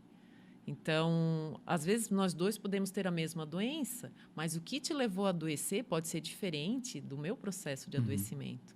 Então, isso que é o legal da nutrição funcional. Ela vai considerar desde os teus antecedentes, né? E o legal é que a teia da nutrição funcional, se colocar assim no Google, teia da nutrição funcional, e botar imagens, vai aparecer que no centro vai estar emoção, espírito, pensamentos, enfim, é aquela coisa do nosso ser. Inclusive, espírito, está escrito? Eles consideram também essa possibilidade? É, considerado. Então, isso está no centro, quer dizer que Quem é o cara? Quem é assim, o mentor? Teve um mentor, teve alguém que alavancou essa abordagem, a nutrição funcional? Eu acho que é dos Estados Unidos, porque eu não fui atrás de como se chegou nisso, mas eu sei que o meu professor, o Gabriel de Carvalho, que foi quem trouxe ela para o Brasil, ele foi nos Estados Unidos, né, aprender lá nos anos, sei lá, 90 ou até antes, anos 80 e poucos. E lá, até onde eu sei, lá eles que começaram, né, o Instituto Funcional de Medicina, alguma coisa assim. E ali, primeiro, essa teia era um pouco mais simples lá no começo. Mas, assim, a nutrição funcional já considerava a questão da essência do indivíduo, né? Desde das emoções, pensamentos, a fé, a espiritualidade, é levado em consideração. Então, ver que esse olhar que a nutrição funcional tem, ele não é simplista, né? Ele olha para o indivíduo, além do indivíduo, através do indivíduo, né? Não é uma coisa que você chega, eu vou tratar o sintoma e podes ir embora para casa. Não, ele vai considerar os teus antecedentes, né? Tua genética, a tua história, né, de vida, o teu estilo, os teus hábitos, se você faz exercício, não faz exercício, se você é uma pessoa estressada, se não é. E vocês têm protocolos para isso, para fazer essa avaliação? A gente não chama protocolo, mas a gente coloca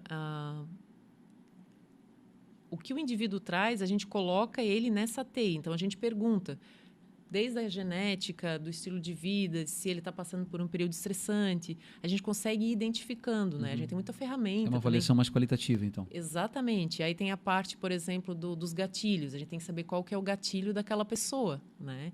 Então, a gente avalia. O gatilho da Josi, por exemplo, sim, é o estresse, né? Agora, os meus antecedentes é que desde criança, eu já tinha alergias que foram ignoradas porque não se sabia sobre o assunto, né? Então, eu de criança eu era só ferida, né?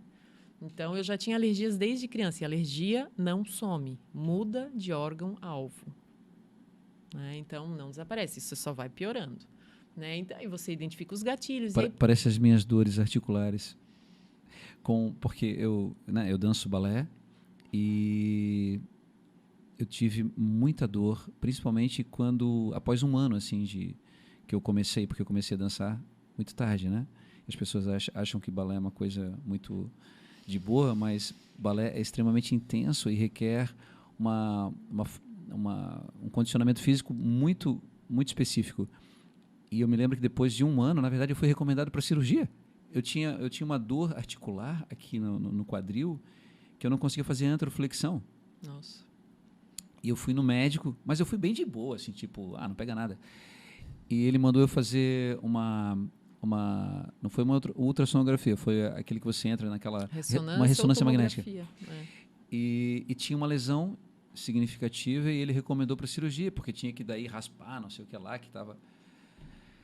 E foi extremamente, extremamente difícil. Primeiro, o diagnóstico, que é como um balde, né, de água gelada, absorver aquela informação e as decisões que eu tomei a partir disso. Então, um pouco parecido com o teu caso, aqui, quando eu tive esse diagnóstico, eu fiquei arrasado, né? E eu me lembro que eu liguei para meu pai é médico. E daí eu liguei para ele, falei e contei isso para ele, e foi muito interessante. Eu vou contar o que ele me disse. Ele falou assim: meu filho, não acredite em tudo que os médicos dizem. E ele é médico. Então, eu busquei uma outra opinião e tal, mas basicamente, na visão médica, era necessária cirurgia. Entretanto, todavia, contudo, porém, eu comecei... Então, cara, tem que haver uma outra possibilidade. Eu vou exaurir, eu vou procurar outras possibilidades. E daí onde eu tive uma mudança comportamental muito significativa, até motivado pela dor, né? O chicote ou muda ou vai para a cirurgia. É. Daí, obviamente, a atividade física, muito, muito, muito a nutrição. Demais. E hoje eu treino mais do que eu treinava naquele tempo, e eu tenho, não digo que eu tenha zero dor, né? Tá sempre alguma coisinha ali e tal, mas nunca mais no mesmo nível, e eu tenho puxado cada vez mais. Meu corpo, ele se adaptou ao movimento, ele se adaptou a esse esforço específico, e a nutrição daí, no caso, eu acredito, né, no meu caso, dando suporte, eu hoje consigo fazer muito mais do que eu fazia antes. Eu acredito. Eu passei também por algo parecido, porque como eu fiquei muito inflamada com essas alergias tardias, e o intestino tá ali na região pélvica, eu comecei a ter muita dor no quadril. Claro que não foi só questão intestinal, eu também tive a chamada endometriose, que, né, é uma questão da a parte interna do útero, o endométrio começa a crescer em outras regiões, né? Então eu também tive alguns ligamentos que o endométrio acabou vazando para esses ligamentos. Estabilizou a endometriose? Endometriose não tem cura, né? Ela é uma doença que ela é estrogênio dependente, ela depende do hormônio feminino. E até eu entrar na menopausa eu vou ter, mas a gente vai retirando os focos, né? A gente consegue fazer cirurgia e é como se fosse uma raspagem, assim. E aí, assim, para mim começou também. Eu fui fazer um exame, a ressonância, apareceu que o osso ali não encaixava no quadril. Meu Deus. Que teria que fazer exatamente, teria que fazer uma raspagem para encaixar. É igual eu tinha me recomendado. Porque o que acontece? Eu não conseguia mais nem andar, de tanta dor que eu tinha, eu mancava. Eu lembro assim que em trechos pequenos, vamos no supermercado? Vamos. Aí chegava no supermercado, eu mancava de tanta dor. E eu nem fazia atividade, eu fazia trilha na época, mas também não era nada... Não era balé? Não era balé, nem comparado, né? E aí também, eu lembro que de eu ficar desesperada, eu falei, como assim? Eu acho que na época eu tinha 28 anos, não é possível uma pessoa de 28 anos não conseguir nem caminhar. Não que não seja possível, mas alguma coisa dentro de mim dizia que o caminho não era esse. Então, depois que eu fui entender, poxa, eu tinha alergia tardia, que estava me inflamando, que pior, endometriose, que aí realmente eu teria que cuidar dessa questão da endometriose. Futuramente fiz uma cirurgia para fazer a remoção dos focos. Aí entendi que eu tinha esses ligamentos, tudo já praticamente necrosado, não era à toa que eu tinha dor. Então, assim, a gente tem que entender. E isso é o legal da nutrição funcional, porque a gente vai conversar com a pessoa e eu vou querer entender tudo, né? Eu vou querer saber, mas até desde... É parto normal o teu nascimento? Você foi amamentado? Né? E a gente vai perguntando. O que já te aconteceu? Quais doenças? Eu quero até saber o comportamento que a pessoa tem com relação à comida também, porque isso às vezes pode ser um gatilho para outras coisas. E por aí vai. Então, assim, é uma ferramenta muito completa. Né? Eu acho sensacional. A intervenção, ela vai... Você recomenda alguma coisa além da nutrição que dê suporte a essa teia? Ou você tenta corresponder à teia mediante alimentos específicos, o que eu acho que também ocorre, mas você recomenda também, além dos alimentos, em função dessas informações, outras estratégias? Foi muito bom tu teres abordado isso, porque É engraçado que, como eu sou muito apaixonada por nutrição, eu falo muito em casa com o Henrique, né? O coitado já é quase nutricionista por tabela. Desculpa aí, Henrique, foi mal. Então, assim, ele também vê a capacidade... Eu acho até que ele emagreceu nos últimos tempos. Ele é dono dele mesmo. Eu não sou... Eu sempre digo, nutricionista não é fiscal de prato alheio, né? Ele hoje tem uma saúde muito melhor, mas assim, eu não fiscalizo ele. Mas eu elogiei. A última vez que eu ouvi... Eu não fiscalizo ele é livre, né? Mas, então, assim, ele vê o potencial da nutrição. Então, como ele é um apaixonado também, né, pela nutrição, por tabela, e eu acho que ele gosta de mim, né? E aí eu tenho certeza. Ele quer muito que eu tenha sucesso também, e ele viu o meu processo de melhora. Então, quando as pessoas conversam com ele conversa com muita gente. E aí as pessoas falam assim, porque eu tô com um problema assim, assim, assado. Daí ele fala, a Josi é nutricionista. Você não, mas eu não quero cortar nenhum alimento. Você vê, a visão que as pessoas têm da nutrição é que eu vou cortar alimentos. Restritiva. Talvez em algumas questões, por exemplo, no meu caso, eu tive que cortar alguns alimentos. O leite, para mim, não dava certo. O glúten também. Mas, assim, eu prefiro cortar alguns alimentos do que ficar sofrendo, né? Mas, enfim. Então, como a gente vê o potencial da nutrição e a gente chega e passa isso para as pessoas, não, mas tu não quer fazer uma consulta, tu não quer fazer uma avaliação porque tu está com essa dor aí já de muito tempo, tu já foi em vários médicos, eu consigo te ajudar. Ah, não, uma dieta não vai resolver. Né? Eu tenho um caso até na família da pessoa ter problema intestinal e eu dizer, não, tem uma forma de resolver isso, porque eu passei por isso. E a pessoa fala, não, porque eu tenho um problema no intestino mesmo. Né? Então, às vezes é difícil. É quase uma sentença, né? É difícil, às vezes, vencer as crenças das pessoas. Né? Então, quando eu faço um tratamento nutricional, a dieta, às vezes, é a última coisa que eu vou fazer. Né? Então, por exemplo, assim, a pessoa vem para mim e aí varia de caso para caso. Né? Então, uma pessoa vem, por exemplo, com um problema de, sei lá, gastrite e aí intestino preso. Né? Eu vou trabalhar os alimentos, sim, em favor daquela pessoa, mas primeiro vou querer entender por que ela chegou naquilo ali. Entendi. Porque refluxo, para mim, refluxo é sintoma, não é doença. Então, eu atendi até uma paciente outro dia que falou assim, não, mas eu tenho refluxo desde sempre. Então, você tem um problema desde sempre. Né? Porque... E daí você recomenda mudanças comportamentais? Tipo, saia do teu trabalho? saia da contabilidade? Algumas comportamentais, sim. Se a pessoa vem com uma questão, por exemplo, um sono muito prejudicado, né? Por exemplo, assim, a pessoa vai dormir, sei lá, 2 da manhã. Vou dizer, olha, tu vai inflamar. Né? Enquanto estiver dormindo nesses horários, aí, claro, eu faço uma série de recomendações, que é a chamada higiene do sono, questão de reduzir as luzes brancas à noite. Tem todo um processo que a gente trabalha para trabalhar a reeducação. A reeducação. E o ir deitar e ter qualidade de sono. E conseguir dormir, né? E conseguir dormir, porque muitas pessoas, às vezes, mas eu deito e não tenho sono. Então, tem uma higiene do sono, que é um ritual de comportamentos. Tem alimento também envolvido, pode ter suplementação também envolvida, por exemplo, nessa situação, que a gente consegue melhorar o estilo de vida da pessoa e a forma como ela vai dormir e a qualidade desse sono, né? E, claro, aí eu tenho que entender por que a pessoa não está dormindo bem. Pode ser várias coisas, né? Pode ser uma questão de hormonal, pode ser uma questão comportamental de, por exemplo, dormir muito tarde ou acordar muito tarde, ou a pessoa fazer um exercício muito tarde da noite, ou tomar café, tem várias Exposição coisas. à tecnologia, né? Exposição à tecnologia, luzes brancas, tela do celular, redes sociais antes de dormir. Então, a produção da melatonina é um hormônio que vai te ajudar a dormir, né? Vai fazer você pegar no sono. Para ter a produção da melatonina, você tem que ter antes a produção de serotonina, que é considerado o precursor e é considerado o da felicidade, né? Então, se você não produzir a serotonina, você não vai produzir melatonina. E serotonina está relacionado com bem-estar, com estar feliz. Se você vai ver uma rede social, um jornal falando que morreu não sei quantas pessoas e não sei o que, você não vai ter produção de serotonina adequada e não vai ter produção de melatonina. Então, tem todo um ritual que a gente passa, comportamental, para a pessoa fazer e melhorar. Né? Isso é um exemplo. Aí, outra situação, aí a pessoa estava lá, né, veio com problema de estômago, intestino, eu tenho que entender o que está acontecendo, se é uma questão de lesão, se é uma questão de alergia tardia. Então, tem muita ferramenta que eu consigo aplicar e saber o que está acontecendo com aquela pessoa, né? Então, eu uso aquela ferramenta, o teu caso é isso, é uma questão de infecção fúngica, é uma questão de alergia tardia, sabe? Tem várias coisas, né? É uma questão de síndrome do intestino irritável, que é um sintoma, na verdade, não é um diagnóstico, tem que entender por que está acontecendo aquilo ali. E aí, uma vez que eu entendo, eu consigo aplicar o tratamento. E aí, o tratamento varia. A dieta, às vezes, é a última coisa. Primeiro, é a recomendação. Realmente, por exemplo, cuida com o café. Imagina que a pessoa está com uma lesão, né, no esôfago. Claro, por um tempo não vai poder tomar café.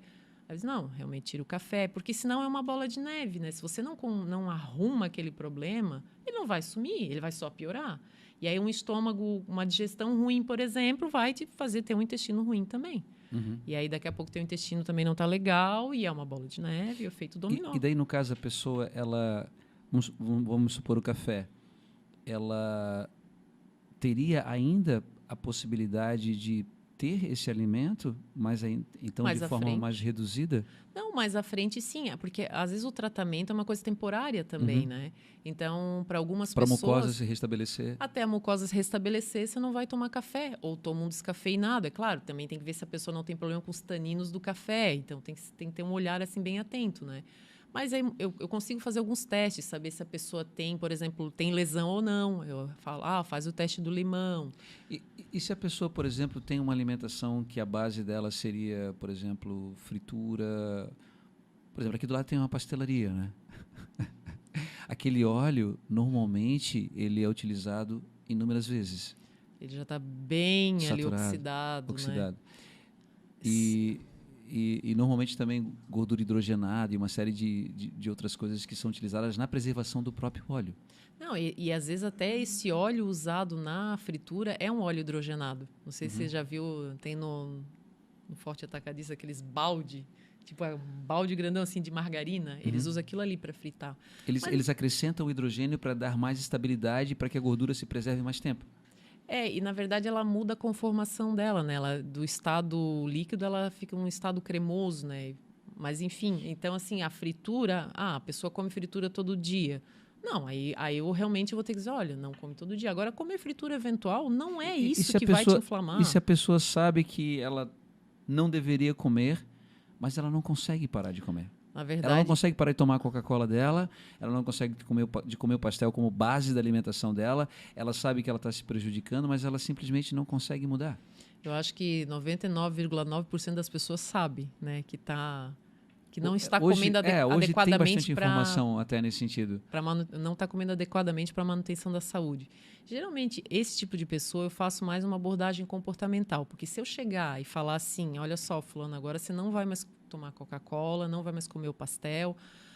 A pessoa até, eventualmente, pode ser que ela consiga durante, sei lá, 15 dias. 15 dias é o que os estudos mostram que a pessoa mantém a motivação. Depois daqueles 15 dias, ela já vai estar tão louca, tipo assim, querendo comer aquilo ali a todo custo. E ela vai chutar o pau da barraca e vai dizer, olha, esse negócio de ser saudável não é para mim. E aquela nutri é louca, né? Eu comia de um jeito e agora eu tô comendo desse jeito. Eu não sou assim. Aí a pessoa já vai botar a culpa em mim. Não. Então, o que acontece? Tem que fazer um processo de transição, né? Eu não vou sair cortando, né? Então, assim, não. Uma redução de danos, por assim dizer. Então, assim, tu quer comer teu pastel? Então, assim, come, sei lá, 3 vezes na semana. Aí vai variar de quanto a pessoa consegue aderir àquilo ali, né? Talvez intercalar alguma... Aumenta o consumo. E o discurso de que alimento saudável é caro? É caro? Depois da pandemia ficou um pouco caro, mas todos os outros também ficaram. Então, eu acho que ficou meio no mano a mano, né? Mas, assim, Entendi. Realmente, alguns alimentos ficaram bem caros. A gente pode encontrar substitutos. Por exemplo, a cenoura chegou a R$10, né? O quilo. Mas aí a gente encontra outros. Uma coisa que me dá muita saciedade são as gorduras. Eu no meu caso, né? Em específico. E dá mesmo. Então, por exemplo, verdura não é tão caro, não é tão prazeroso como, por exemplo, um pastel, mas a gente vive, né? A gente consegue. O problema para mim é que quando eu não tinha descoberto ainda as gorduras, por exemplo, o azeite de oliva, eu ficava com fome, mesmo comendo, sei lá, carboidrato, né? A carne já é mais cara, então o carboidrato é mais barato. Mas eu saía, eu não me saciava. E faz sentido. E depois que eu descobri as gorduras, as boas gorduras, eu realmente não tenho mais medo de comer o azeite de oliva. Eu realmente coloco bastante azeite de oliva no meu prato. Ele se torna caro, talvez, pela quantidade de azeite de oliva. Mas eu me sinto saciado. Sim. Depois que comi, por exemplo, sei lá, uma verdura e, sei lá, um pouco de arroz. Talvez eu tenha até uma proteína. Mas a gordura, ela parece que, ela sacia esse urso que tem aqui dentro da minha cabeça que é insaciável. E faz todo sentido, porque a gordura, o processo de digestão dela é bem mais lento, né? Então... Queima lento, né? É uma tora, não é um graveto, assim, não é um monte de graveto, é uma tora que você vai botar fogo. A liberação dessa energia é muito mais lenta. E a gente fazer o uso da gordura como energia é um processo que é benéfico para o organismo. Eu não estou dizendo que a gente tem que sair comendo gordura, eu digo usar a nossa reserva de gordura, né? Agora, sim, comer gordura boa, né? Que é a gordura do abacate, do azeite, das oleaginosas, das sementes, é ótimo, né? Porque não vai ter só a questão da gordura e saciedade, também vai ter alguns chamados ácidos graxos, que são os pedaços da gordura, digamos assim, né? Molecularmente falando, que são muito anti-inflamatórios. Por exemplo, muita gente já deve ter ouvido falar do ômega 3, e é a mesma coisa assim. Então, a gente tem ácidos graxos ali que são extremamente saudáveis, né? Equivalentes a polifenóis que a gente tem, por exemplo, nas frutas e nas verduras, né? Então, e além de tudo, a gente tem a saciedade que a gordura dá. Então, quando a pessoa vem, por exemplo, querendo emagrecimento, a maioria delas vem com medo de comer gordura. E aí come muito carboidrato, que é uma energia que é transformada em uma energia rápida, né? Então, realmente, logo a pessoa fica com fome. Eu tinha um paciente que falou assim, mas eu já fiz dieta no passado e eu ficava com muita fome. Daí eu falei, tá, me conta como é que era esse teu prato, tu lembra? Ele, não, eu lembro, eu botava arroz, uma carne, às vezes um pedacinho de batata, às vezes não, e só salada verde. Eu falei, tá, e o legume? Não tinha legume no teu prato? Não, praticamente nunca fazia. Porque eu tenho uma estratégia que eu gosto muito, que é assim, coloca legume nesse prato. Cenoura, beterraba, abobrinha, abóbora... Brócolis, couve-flor, pepino. A rocha de legume. Eu quero ver uma pessoa engordar comendo legume, mas eu quero ver. Entende? Não engorda com legume. Inclusive, é um pouco injusto, né? Isso deveria engordar. E tipo assim, comer um pastel, comer uma pizza devia emagrecer, porque todo mundo gosta de comer pizza e comer pastel. E comer legume, né? Deveria engordar. Tô brincando. Mas... Posso fazer uma pergunta? Assim? Claro. Uma vez eu ouvi falar que tudo que é independente se é legume, verdura e tal, se cresce para baixo da terra, engorda. Não. Cenoura, beterraba... Não. Batata, no caso, daí cana de açúcar. Não, eu fiquei pensando no alho e na cebola. Tá aí uma coisa que... É verdade. Mas não... E a cana de açúcar também é para fora, né? Vamos combinar. É claro que assim, se a gente pega aquela pirâmide tradicional alimentar, na base dela, que seriam os alimentos mais calóricos, né, e que a gente deveria comer em maior quantidade, que é os carboidratos, vai ter ali o aipim, a batata, realmente eles vão estar ali, né? Mas aí realmente são alimentos mais calóricos, né? Mas aí a gente já considera ele como outra classe, né? Os legumes aí seria todos os outros, né? Entraria ali realmente a cenoura, beterraba, couve-flor, pepino, até aspargo, tudo entra ali. E é bem pouco calórico. Então, assim, para você comer, por exemplo, vamos pegar a cenoura, que até ela tem razoável quantidade de carboidratos, né? A abóbora também. Pode pegar e comer. Eu quero ver uma pessoa engordar comendo isso aí, né? Ela vai engordar porque comeu outras coisas, talvez muito a mais, mas se colocar isso no prato e ter aquele pratão do almoço lá, né? Que especialmente o brasileiro antigamente tinha aquela coisa do arroz, feijão, tomate, alface, não vai engordar. A gente vai engordar das outras coisas, né? Do belisco ali de tarde. Comi uma bolachinha, da né? Sobremesa. Comi mais uma bolachinha. E até pode comer uma sobremesa, desde que não seja, né? Então, assim, varia muito do todo dia, né? Do hábito da pessoa. Então, tem dias ou outros que a gente vai fazer um pratão a mais, vai botar muito mais arroz do que o normal. Sabe uma outra coisa que é como se fosse um antídoto da fome, no meu caso? Inclusive, quando parece que eu comi tudo e parece que não me saciei. Nozes. O que acontece? Explica melhor. Por exemplo, eu comi, almocei, mas eu não fiquei saciado. Tá. Quando eu como nozes, no meu caso... entendi. Eu tinha entendido o inverso. Tá. Me dá saciedade. Então, parece Faz que... todo sentido. A nozes, eu acho que também tem a questão da gordura, né? Ela é basicamente feita de gordura e fibra. Então, fibra ajuda, a gordura também seria uma... E aí os legumes têm essa questão, que eles têm muita fibra, né? Então, fibra, água, Daí, no caso, saciedade. acrescentar o azeite de oliva, que eu acho que o Taron não gosta. Passa ali um Gosta? azeitezinho em cima. Poxa, né? Me surpreendesse.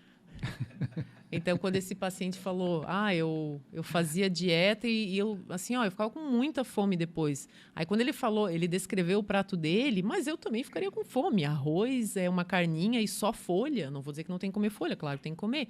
Mas eu diria assim, a outra metade é praticamente só de legumes. E aí, a outra parte se divide ali com folhas. Tem que ter legume no prato. né? Eu cresci na roça. Antes de entrar a industrialização na nossa família, a gente comia muito legume, né? E eu comia bastante, assim, de tudo, né? De abóbora, batata, até batata, daí não entra como legume, mas Batata enfim, doce? batata doce, comia de Lá tudo. tem muito, né? Meu Eu Deus. comia muita abóbora. Então, eu gosto muito de legume, né? E às vezes, aí esse mesmo paciente falou, mas às vezes eu não acho tão gostoso. Tem que achar um jeito de cozinhar que fique gostoso, porque tu não vai se forçar a comer um negócio que não está gostoso, não faz sentido. Então, eu fui dando dicas, assim, já ouviu falar, por exemplo, né, páprica defumada? Cara, pica os legumes, joga ali na forma, bota um azeitezinho em cima, joga bastante tempero, cebola em pó, páprica defumada, cara, fica muito bom. Né? Alecrim, nossa, é muito gostoso. Então, assim, dizer que legumes assim não fica bom, olha, duvido. É porque não experimentou. Né? E ele acabou fazendo e gostou. Eu acho que a pessoa tem que ter pelo menos a iniciativa, né, de tentar e de experimentar. É claro que no momento, talvez o primeiro momento, seja estranho, seja diferente, mas você vai reeducando, é a minha compreensão, a gente vai reeducando o nosso hábito. Às vezes a pessoa nem pensou naquilo ali. E não é à toa que... Porque eu até tinha te falado, né? 99% das pessoas sabem mais ou menos o que tem que comer, né? Mas aí eu digo isso até a primeira página, né? Porque na segunda, senão não serviria para nada nutricionista, né? Mas aí justamente uma pessoa vem e fala assim, mas eu já fiz dieta e ficava com fome. Aí eu digo, e os legumes? Você se lembrou dos legumes? Então, assim, é claro, né? O meu olhar vai ser muito diferente, né? Então, eu vou dando dicas, estratégias que servem, né, para aquela pessoa, que cabe para aquela pessoa. E Josi, nesse estilo de vida absurdamente corrido que nós temos, você consegue preparar o teu alimento, você consegue levar a tua marmita, não necessariamente ir lá e pegar então o hamburgão lá, tá ligado? O prensadão, porque é difícil, né? Você dá conta de tudo, mas em contrapartida, se a gente não cuida da base, a gente acaba, né? É como se eu não me preocupasse em colocar gasolina no carro e fosse dirigindo, uma hora vai acabar a gasolina, né?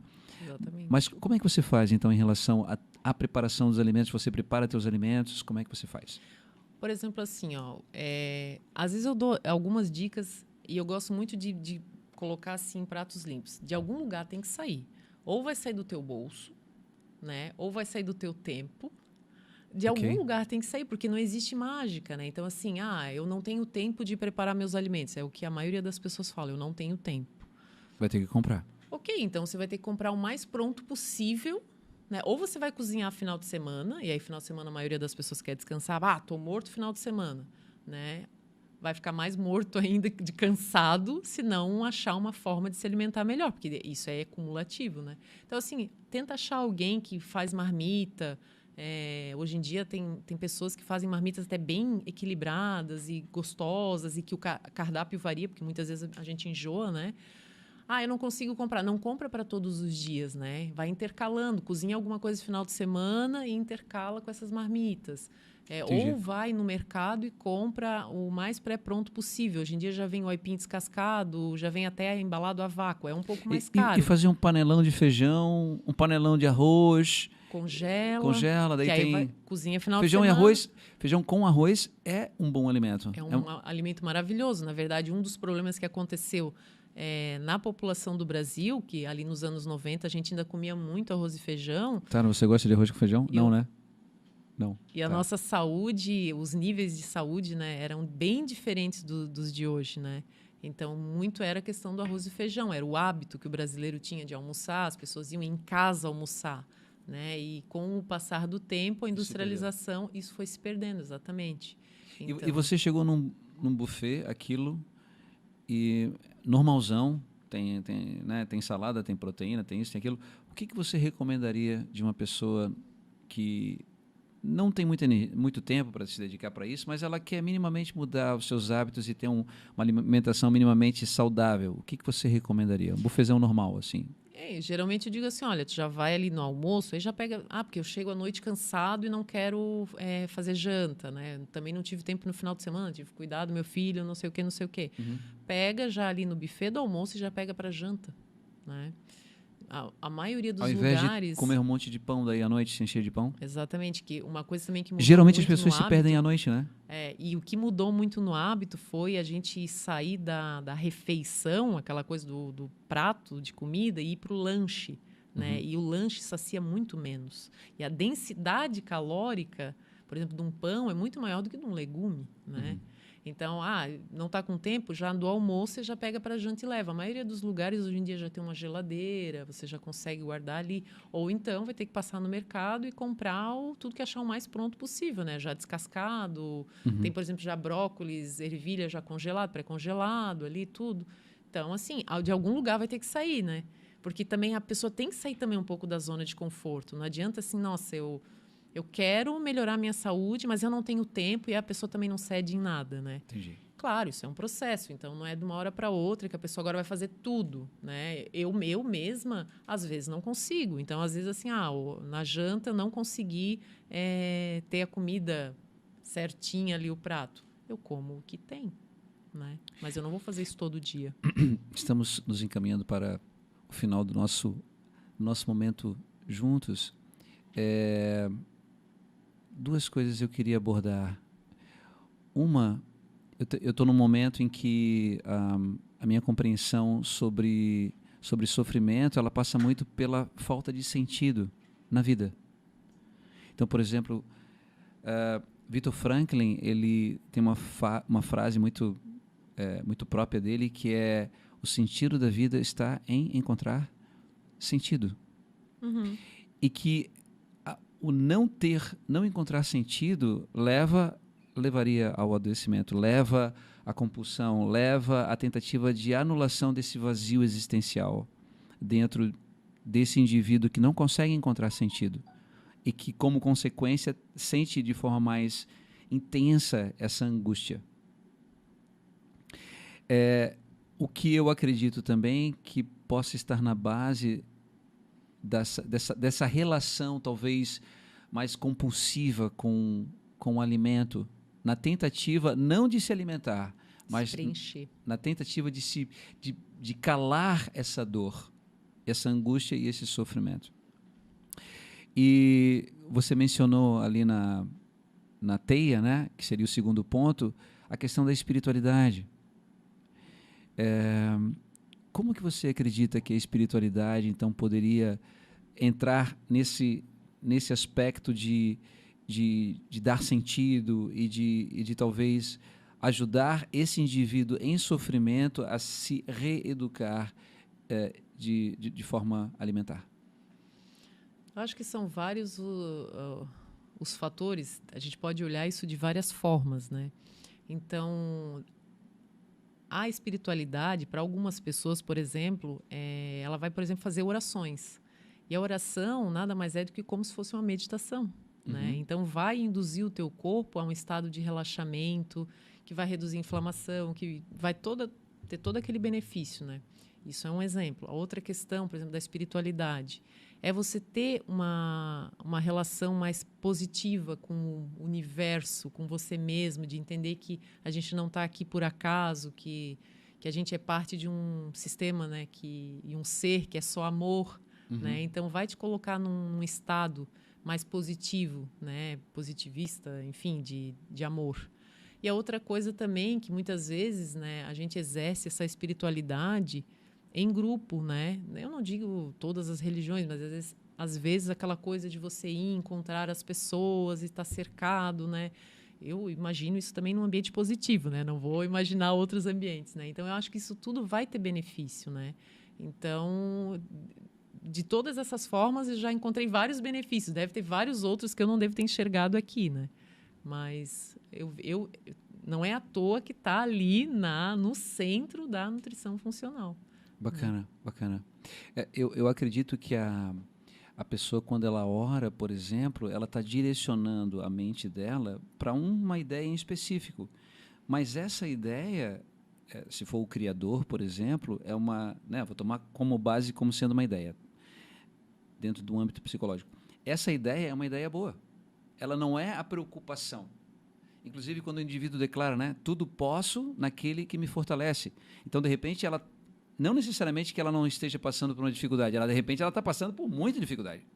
Ela está lá e aparentemente está dando tudo errado, mas ela se prende a essa ideia. É como se a consciência dela se voltasse. Então, tem várias possibilidades sobre o que essa consciência pode se ater, mas ela vai pensar nesse universo cognitivo um conjunto de ideias, que é tudo posso naquele que me fortalece, tudo posso naquele que me fortalece. É uma ideia, e é uma ideia que, subsequentemente, ela vai ativar um centro específico do cérebro, que não é o centro relacionado ao medo, à preservação e à descarga de adrenalina e cortisol. Não demonizando aqui o cortisol, mas vai ser muito mais relacionado à ocitocina, à serotonina, que são hormônios do bem-estar, do prazer, e que promovem o relaxamento desse organismo e que permitem essa pessoa simplesmente ser, sem necessariamente ter que ser alguma coisa.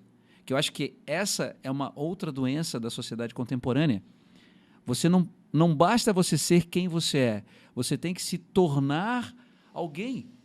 Senão você não vai ser respeitado, senão você não vai ser amado, senão, meu Deus, o que vai ser de você se você decidir ser um bailarino, se você decidir ser um fotógrafo, né? Hoje em dia está mais em evidência, mas enfim, é algo difícil assim dentro desse... Um artista. Você vai morrer de fome, etc. Então, essa possibilidade do reconhecimento e desse contato com esse espaço interno, eu acho que pode neutralizar esses condicionamentos que foram colocados sobre nós. Mas esses condicionamentos, eles nos constituem também. Sim. Tem uma coisa que eu gosto muito, que isso aí é roubartilhado do Henrique. Sabe aquele dia que dá tudo errado? Aham. Filosofia do Henrique. Adoro. Ele é gênio, filosofia, né? henriquiana.